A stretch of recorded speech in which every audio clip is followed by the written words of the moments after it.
નમસ્કાર વિદ્યાર્થી મિત્રો, હું અજય પરમાર આપનું હાર્દિક સ્વાગત કરું છું. મિત્રો, આજે આપણે ધોરણ 9 વિષય સામાજિક વિજ્ઞાનમાં ચેપ્ટર નંબર 7 સ્વાતંત્ર્યોત્તર ભારત વિશેની વાત કરીશું. એટલે કે સ્વતંત્રતા પછીનું જે ભારત છે એના વિશેની વાત કરીશું.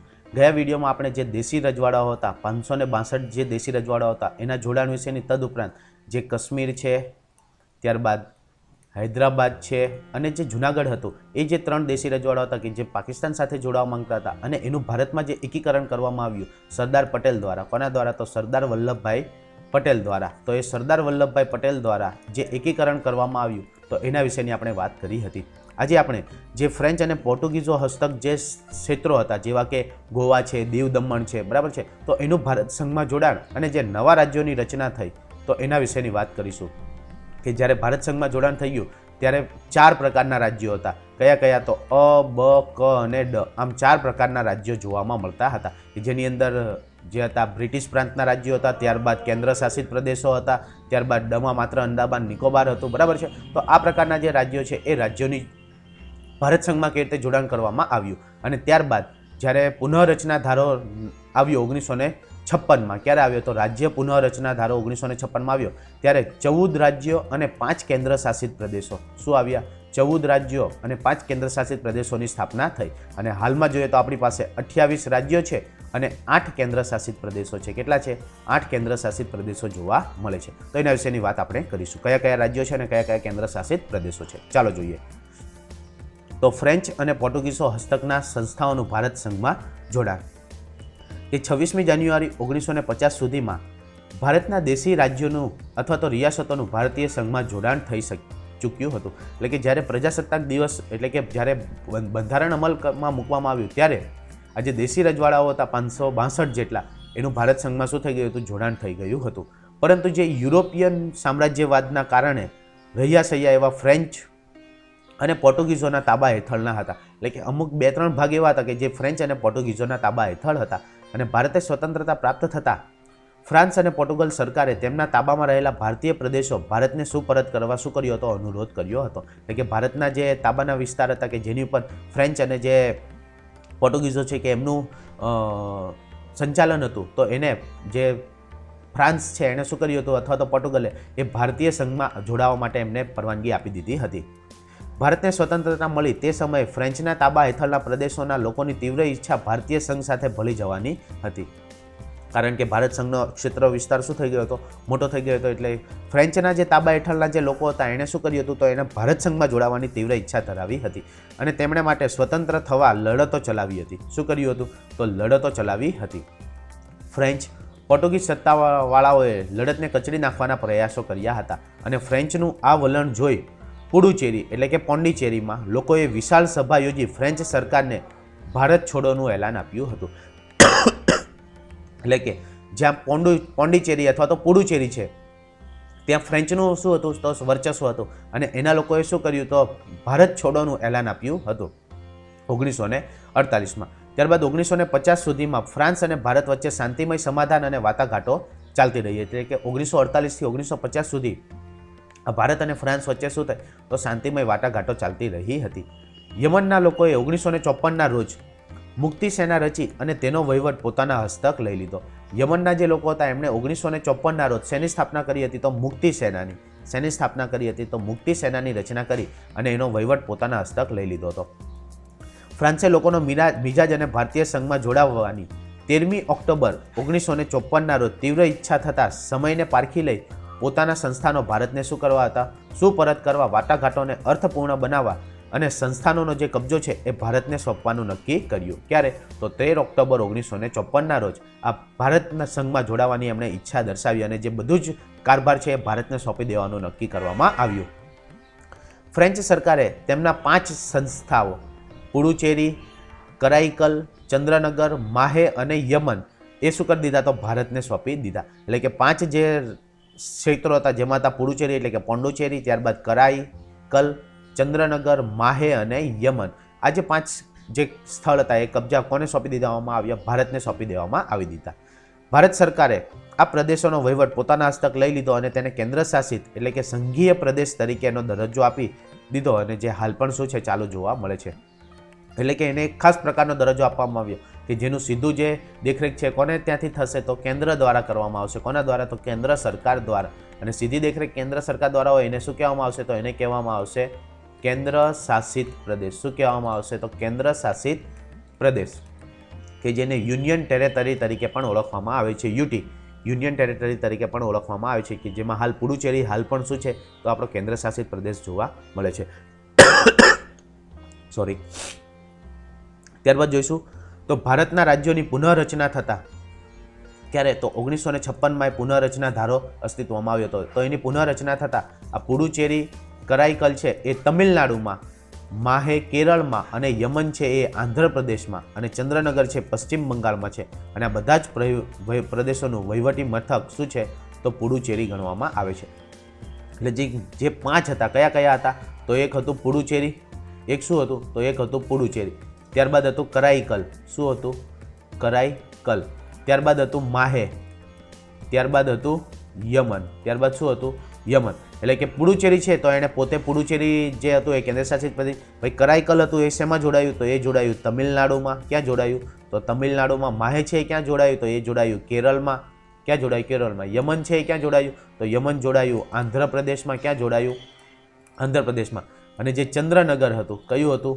ચંદ્રનગર, એ ક્યાં જોડાયું? તો એ જોડાયું પશ્ચિમ બંગાળમાં. ક્યાં જોડાયું? તો પશ્ચિમ બંગાળમાં. અને એ રીતે આ બધા રાજ્યોનું શું થઈ ગયું? તો એકીકરણ થઈ ગયું. અને જેનું મુખ્ય મથક શું કોને ગણવામાં આવે છે? તો પુડુચેરીને ગણવામાં આવે છે.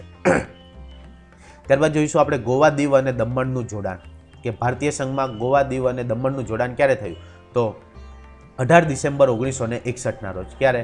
તો 18 ડિસેમ્બર 1961ના રોજ આ ત્રણેય જે શું કહેવાય કેન્દ્ર શાસિત પ્રદેશ હતા એને ભારત સંઘમાં જોડવામાં આવ્યા હતા.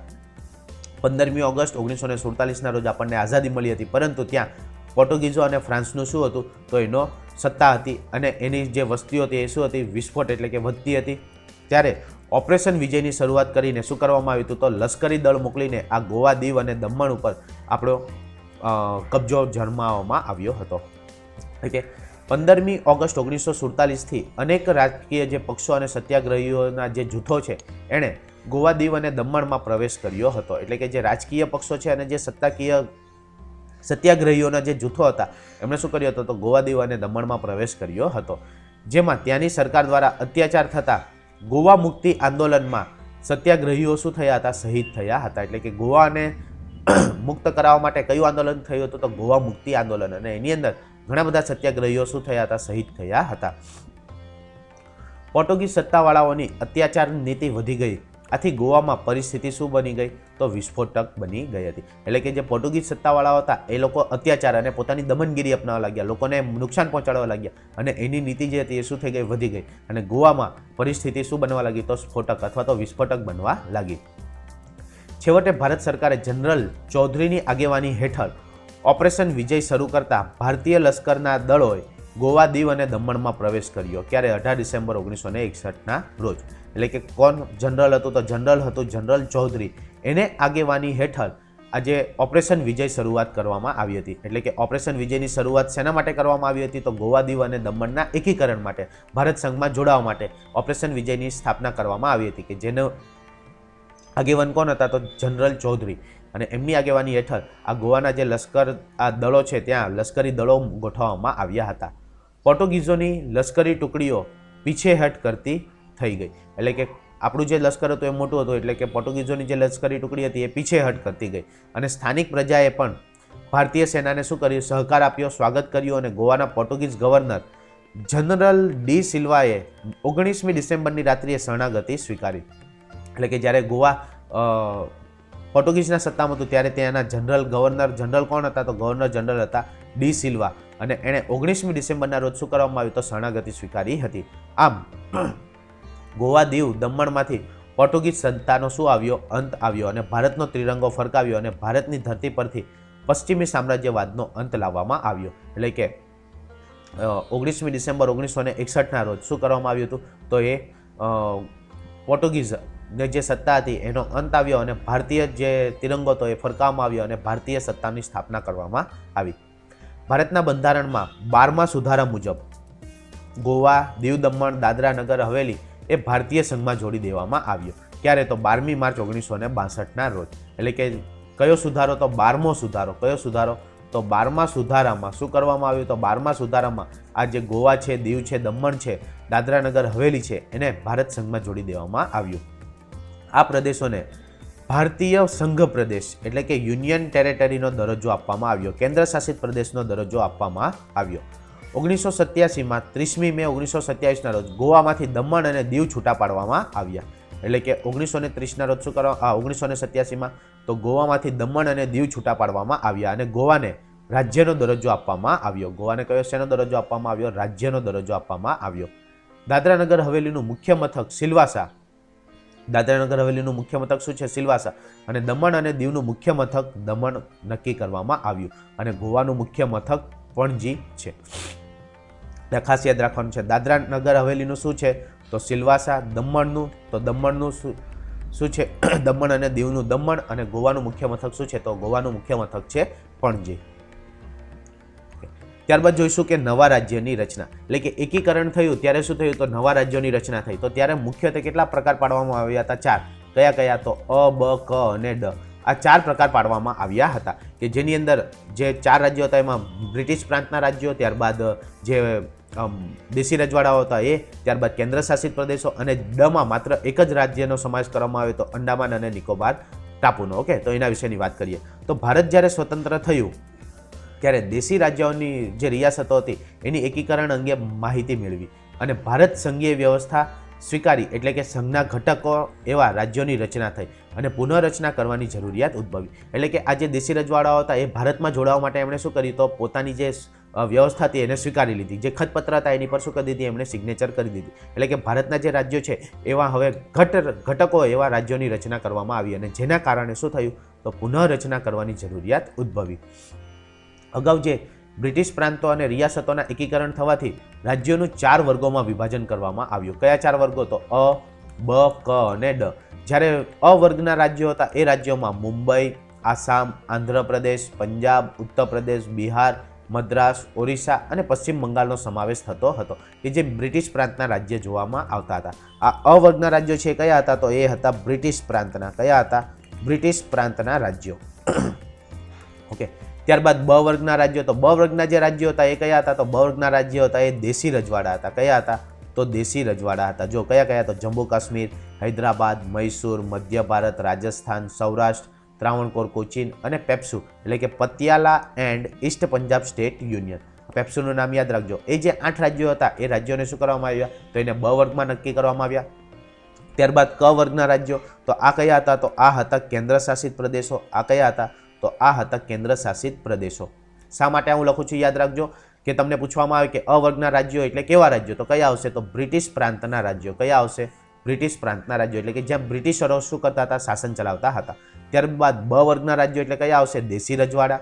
ઓકે, તો તમને એ રીતે પૂછાય કે સૌરાષ્ટ્ર છે એ કયા પ્રકારના રાજ્યમાં આવે? તો કયામાં આવે? તો દેશી રજવાડા એટલે ક્યાં આવશે? બ પ્રકારના રાજ્યમાં. ક્યાં આવશે? બ પ્રકારના રાજ્યમાં. ઓકે, ત્યારબાદ જોઈશું કે ક એટલે કે કયા આવશે? તો કેન્દ્ર શાસિત પ્રદેશો જેની અંદર કયા કયા હતા? તો ત્યારે અજમેર, ભોપાલ, કુર્ગ, દિલ્હી, બિલાસપુર, કચ્છ, હિમાચલ પ્રદેશ, ત્રિપુરા, મણિપુર, વિંધ્ય પ્રદેશ. આમ કુલ 10 રાજ્યોનો સમાવેશ શેમાં કરવામાં આવ્યો? તો ક, જેની અંદરથી કચ્છ પૂછવાના ચાન્સીસ વધારે. અહીંયા કચ્છ, અહીંયા સૌરાષ્ટ્ર, મૈસૂર. ઓકે, આ બધા જે રાજ્યો છે એના પૂછવાના ચાન્સીસ વધારે. અને છેલ્લું છે ડ કે જે એક અલગ રાજ્ય સ્થાપવામાં આવ્યું કે જેની અંદર માત્ર અંદામાન અને નિકોબાર ટાપુનો જ સમાવેશ કરવામાં આવ્યો હતો. કે ડ વર્ગના જે રાજ્યો હતા એની અંદર માત્ર અંદામાન અને નિકોબાર ટાપુનો જ સમાવેશ કરવામાં આવ્યો હતો. આ બધા જે રાજ્યો છે એ ભારતીય સંઘના શું હતા? અભિન્ન ભાગ હતા. એટલે કે ભારતીય સંઘમાં જોડાઈ ગયા હતા. અને આ 4 પ્રકારના રાજ્યોનો દરજ્જો એક સરખો ન હતો. એટલે કે 4 પ્રકારના જે રાજ્ય હતા એનો દરજ્જો એક સરખો ન હતો. એના કારણે રાજ્ય બંધારણનો અમલ કરવામાં આવ્યો 1950ના રોજ. શું કરવામાં આવ્યું? 1950ના રોજ એનો અમલ કરવામાં આવ્યો અને રાજ્ય પુનર્રચના પંચની નિયુક્તિ કરવામાં આવી અને એ આધારે શું કરવામાં આવ્યું? તો રાજ્યનું જે પુનઃરચના છે પુનઃરચના કરવામાં આવી. શા માટે? તો જે 4 પ્રકારના રાજ્યો હતા એનો દરજ્જો એક સરખો ન હોવાથી ફરી પાછો દરજ્જો સરખો આપવા માટે પુનઃરચના કરવામાં આવી. એટલે કે ભારતના રાજ્ય બંધારણનો અમલ 1950માં થયો તે વખતે આગળ દર્શાવ્યા પ્રમાણે 4 પ્રકારના રાજ્યો હતા. પરંતુ આ વ્યવસ્થા કેવી હતી? કામચલાઉ હતી, કાયમી ન હતી. એટલે કે લાંબો સમય સુધી ટકી શકે એવી ન હતી. અમુક ટૂંકા સમય સુધી એ ચાલુ રાખવા માટે એ કામચલાઉ વ્યવસ્થા હતી.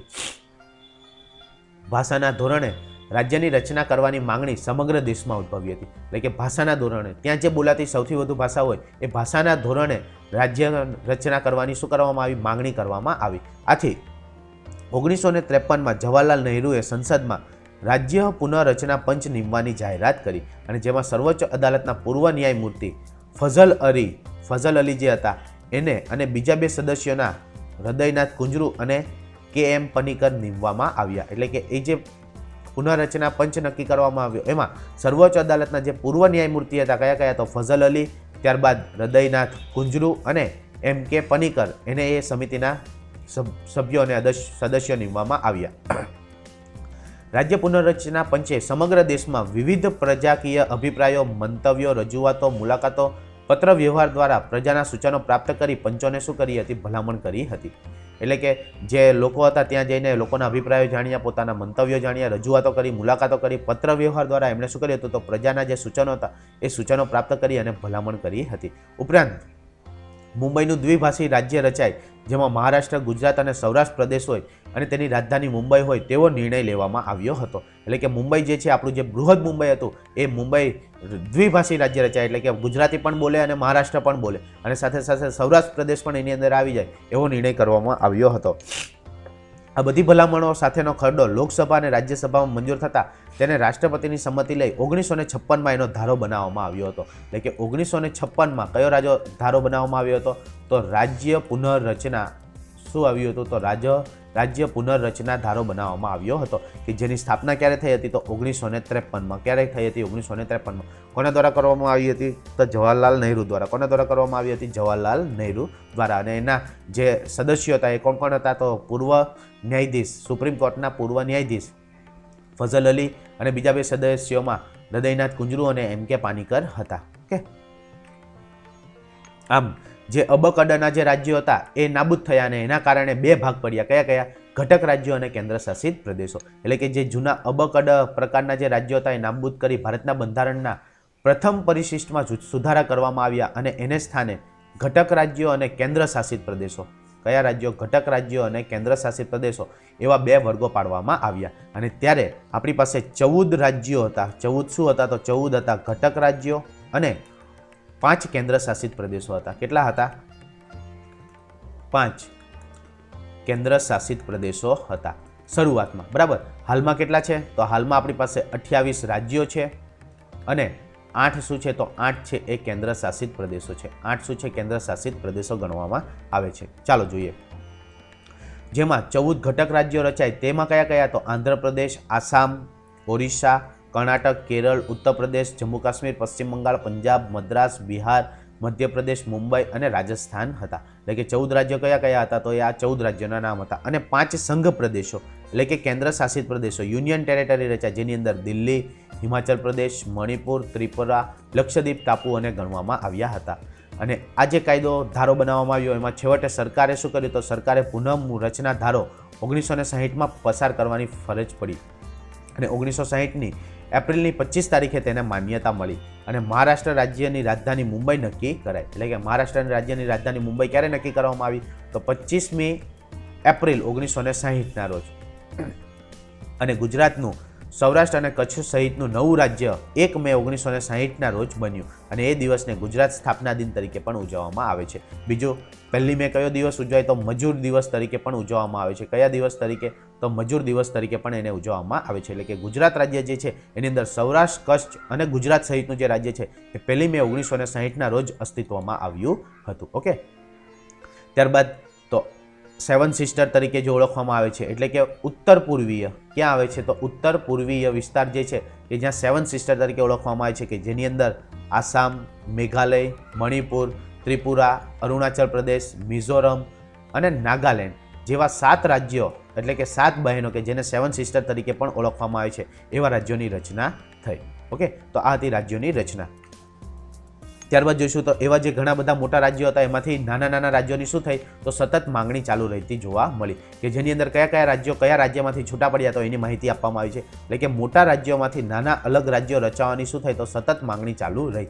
છેવટે ઈસવીસન 2000માં બિહારમાંથી ઝારખંડ છૂટું પડવામાં આવ્યું અને એની મુખ્ય મથક શું કરવામાં આવ્યું તો રાંચી નક્કી કરવામાં આવ્યું. એટલે કે બિહારમાંથી શું છૂટું પડ્યું તો બિહારમાંથી ઝારખંડ, એટલે કયું એક રાજ્ય નવું આવ્યું ઝારખંડ. ક્યારે તો 2000માં. ક્યારે 2000માં બિહારમાંથી ઝારખંડ છૂટું કરવામાં આવ્યું. એ જ રીતે મધ્યપ્રદેશમાંથી છત્તીસગઢ, મધ્યપ્રદેશમાંથી શું છૂટું પડ્યું તો છત્તીસગઢ.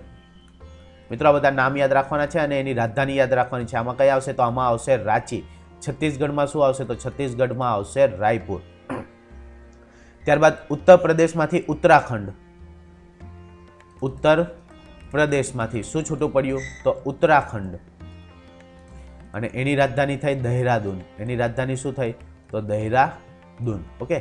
ત્યારબાદ એવા 3 રાજ્યોની રચના કરવામાં આવી અને 2014માં છેલ્લું રાજ્ય જે છૂટું પડ્યું છે ક્યારે છે તો 2014માં આંધ્રપ્રદેશમાંથી, શેમાંથી તો આંધ્રપ્રદેશમાંથી તેલંગાણા રાજ્ય છૂટું પાડવામાં આવ્યું. કયું રાજ્ય તો તેલંગાણા રાજ્ય છૂટું પાડવામાં આવ્યું. અને હજુ પણ ઘણા બધા એવા રાજ્યો છે કે જે પોતાનું અલગ રાજ્ય માટેની માંગણી કરી રહ્યા છે, જેમાં મહારાષ્ટ્રમાંથી અલગ વિદર્ભ રાજ્યની માંગણીનો પણ સમાવેશ કરવામાં આવે છે, પરંતુ હજુ સુધી એ અલગ થયું નથી. હાલ ભારતમાં જોઈએ તો ભારતીય સંઘમાં કયા કયા રાજ્યો છે તો આંધ્રપ્રદેશ છે, અરુણાચલ પ્રદેશ છે, અસમ છે, બિહાર છે, ગોવા છે, ગુજરાત છે, હિમાચલ પ્રદેશ છે, હરિયાણા છે, કર્ણાટક છે, કેરળ છે. તો જમ્મુ કાશ્મીર રાજ્યમાં નહીં આવે, હવે શું થઈ ગયું છે કેન્દ્ર પ્રદેશ, કેન્દ્ર શાસિત પ્રદેશ થઈ ગયું છે. ત્યારબાદ મધ્યપ્રદેશ, મહારાષ્ટ્ર, મણિપુર, મેઘાલય, મિઝોરમ, નાગાલેન્ડ, રાજસ્થાન, ઓડિશા, પંજાબ, તમિલનાડુ, તેલંગાણા, ઉત્તર પ્રદેશ, સિક્કિમ, ત્રિપુરા, પશ્ચિમ બંગાળ, છત્તીસગઢ, ઉત્તરાખંડ અને ઝારખંડ. આમ ટોટલ 28 રાજ્યો હાલ જોવા મળે છે. અને કેન્દ્ર શાસિત પ્રદેશો કે જેની અંદર ચંદીગઢ, પુડુચેરી, લક્ષદ્વીપ, અંદામાન નિકોબાર ટાપુ, દમણ, દીવ, દાદરાનગર અને હવેલી અને બીજા 2 નવા આવ્યા છે જેનું નામ શું છે તો જમ્મુ કાશ્મીર, એટલે કે જમ્મુ કાશ્મીર અને લદ્દાખ. શું આવશે જમ્મુ કાશ્મીર અને લદ્દાખ. અને આ જે 4 હતા એને શું કરી દેવામાં આવ્યા છે તો 2020માં 19મી જાન્યુઆરી 2020ના રોજ એને 1 કરી દેવામાં આવ્યા છે. એટલે હવે આપણા કેન્દ્ર શાસિત પ્રદેશો કેટલા છે 1, 2, 3, 4, 5, 6 અને 7. કેટલા છે 7 કેન્દ્ર શાસિત પ્રદેશો છે અને 28 રાજ્યો છે. કેટલા છે તો 7 કેન્દ્ર શાસિત પ્રદેશો છે અને 28 રાજ્યો જોવા મળે છે. એટલે કે આ જે છે એમાં ભારત સંઘમાં જોડાયેલા કેટલા હતા 28ને બદલે હવે કેટલા થઈ જશે તો 28ને બદલે થઈ જશે 27 રાજ્યો. દિલ્હી એક રાષ્ટ્રીય રાજધાની છે, એટલે કે NCR છે. શું છે NCR, નેશનલ કેપિટલ રિજિયન ગણવામાં આવે છે. અને કુલ 7 શું છે તો સંઘ શાસિત વિસ્તારો છે. આ જ્યારે જમ્મુ અને કાશ્મીર અને લદ્દાખ અલગ પાડવામાં આવ્યું ત્યારે કેટલા થઈ ગયા હતા તો 9 કેન્દ્ર શાસિત પ્રદેશો થઈ ગયા હતા, પણ આ બધાને 1 કરી દેવામાં આવ્યા. એટલે હવે હાલમાં કેટલા છે તો 7 કેન્દ્ર શાસિત પ્રદેશો જોવા મળે છે. ત્યારબાદ આપણે ભારતનો નકશો જોઈશું કે જેની અંદર બધા જ રાજ્યો દર્શાવવામાં આવ્યા છે.